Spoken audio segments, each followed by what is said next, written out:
Assalamualaikum warahmatullahi wabarakatuh. Perkenalkan, nama saya Rinaldi Saputra, NIM 1121122.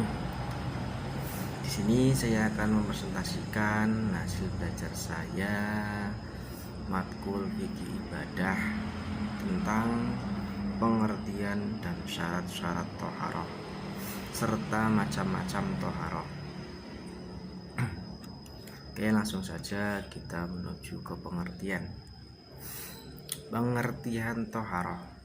Toharoh secara bahasa yaitu bersuci atau bersih, atau juga bisa dikatakan membersihkan diri dari kotoran dan najis. Sementara menurut istilah atau syarat, toharoh berarti menghilangkan kotoran yang berupa hadas atau najis untuk menunaikan sholat dan ibadah lainnya yang mensyaratkan untuk bersuci terlebih dahulu. Arti toharoh sendiri secara umum yaitu menghilangkan kotoran dan najis yang dapat mencegah sahnya sholat, baik najis atau kotoran yang menempel di badan maupun pakaian. Jadi kalau kita mau melakukan ibadah sholat maupun ibadah lainnya, kita disyaratkan, diwajibkan dulu untuk bertoharoh, bersuci diri. Toharoh juga memiliki kedudukan yang paling utama dalam ibadah. Apabila seseorang sudah memahami dan menjalankan dengan baik toharoh tersebut, maka ibadahnya akan berjalan dengan lebih baik. Sementara bagi yang belum paham, bisa jadi ibadahnya tidak sah. Karena toharoh di sini termasuk syarat sahnya melakukan ibadah.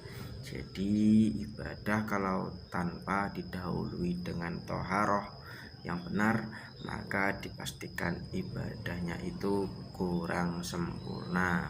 Itu juga sebaliknya. Ugresi toharoh. Toharoh merupakan syarat sahnya sholat yang merupakan rukun Islam yang paling utama setelah syahadat. Penggunaan toharoh ketika melakukan ibadah itu termasuk bentuk pengagungan kita seorang makhluk terhadap Allah Subhanahu wa Ta'ala. Allah Subhanahu wa Ta'ala telah mensanjung orang yang suka melakukan toharoh. Itu yang ketiga.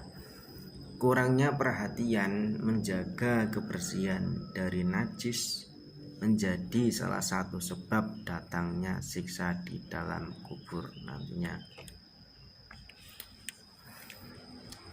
Yang selanjutnya yaitu syarat-syarat wajib toharoh bagi orang yang hendak melakukan sholat. Adapun syarat-syaratnya yaitu yang pertama itu Islam. Jadi orang yang Islam, orang yang beragama Islam itu dibebani dengan toharoh dan melakukan ibadah-ibadah, dan tidak dibebani bagi orang yang tidak beragama Islam, dalam arti non muslim. Yang kedua yaitu berakal. Sini artinya itu orang yang tidak berakal, maka ia tidak diwajibkan untuk bertoharoh maupun melakukan ibadah. Seperti contoh orang yang tidak berakal itu contohnya orang gila atau orang yang lagi tidak sadarkan diri. Yang nomor 3 yaitu balik. Artinya di sini kalau seseorang sudah memasuki waktu balik, umur balik, maka sudah diwajibkan untuk melaksanakan toharoh dan melakukan ibadah tersebut. 4. Berhentinya darah haid dan nifas. Ini untuk wanita. Jadi kalau seorang wanita ketika haid dan darahnya sudah berhenti, ataupun nifas, cairan yang keluar setelah melahirkan itu diwajibkan untuk toharoh berupa mandi wajib ketika sudah berhenti darah ataupun nifas. Itu sudah diwajibkan untuk melakukan toharoh dan melakukan ibadah seperti semulanya. Yang kelima yaitu telah masuk waktunya sholat. Di sini artinya telah masuk waktu sholat yaitu telah ada tanda untuk waktu sholat. Itu tandanya itu berupa azan. Jadi kalau sudah mengetahui tanda waktu sholat, maka kita diwajibkan untuk segera bertoharoh dan melakukan ibadah berupa sholat. Yang keenam, adanya air dan debu. Ini media untuk melakukan toharoh berupa air untuk berwudu, dan jika tidak ada air maka penggantinya dengan tayamum dengan debu. Yang terakhir nomor 7, dapat melakukan sesuai kemampuan masing-masing seseorang. Macam-macam toharoh ada dua. Yang pertama toharoh maknawiyah dan toharoh lahiriah. Toharoh maknawiyah atau toharoh hati atau toharoh kolbi atau toharoh dari batiniah, yaitu bersuci dari sifat syirik dan maksiat, segala perbuatan dosa atau maksiat yang berhubungan dengan hati, seperti tingkah laku sombong, angkuh, takabur, dendam, dan iri. Itu termasuk perbuatan dari syirik dan maksiat, itu harus dihilangkan. Dan cara menghilangkannya dengan bertauhid, beramal soleh, dan bertaubat, serta bisa berjanji tidak akan mengulangi perbuatannya dan perbanyak ibadah seperti berzikir, membaca Al-Quran, sholat malam, dan tahajud. Itu cara menghilangkan ini toharoh maknawiyah, dengan cara melakukan tata cara melakukan toharoh maknawiyah ini. Yang selanjutnya yaitu toharoh lahiriah.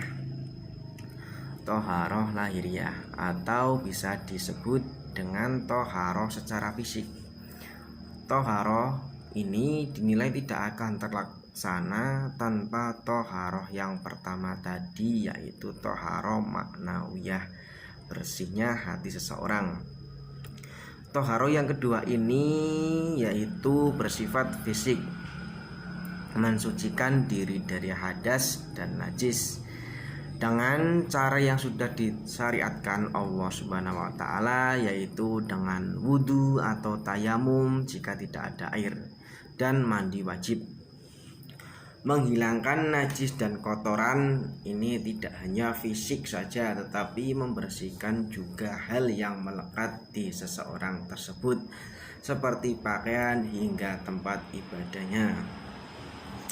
Jadi kita diwajibkan untuk melakukan toharoh lahiriah berupa wudhu ataupun tayamum, atau membersihkan najis maupun kotoran yang ada di badan kita ketika kita akan melakukan ibadah. Jadi toharoh ini mencangkup tentang wudhu, mandi wajib, tayamum, dan menghilangkan najis. Oke, mungkin cuma itu hasil presentasi saya, hasil belajar saya dalam judul tadi, pengertian dan syarat-syarat toharoh serta macam-macam toharoh. Apabila ada kesalahan atau tutur kata dari saya ataupun penjelasan yang kurang enak atau kurang berkenan, saya mohon minta maaf. Kurang lebihnya dari saya mohon maaf. Wassalamualaikum warahmatullahi wabarakatuh.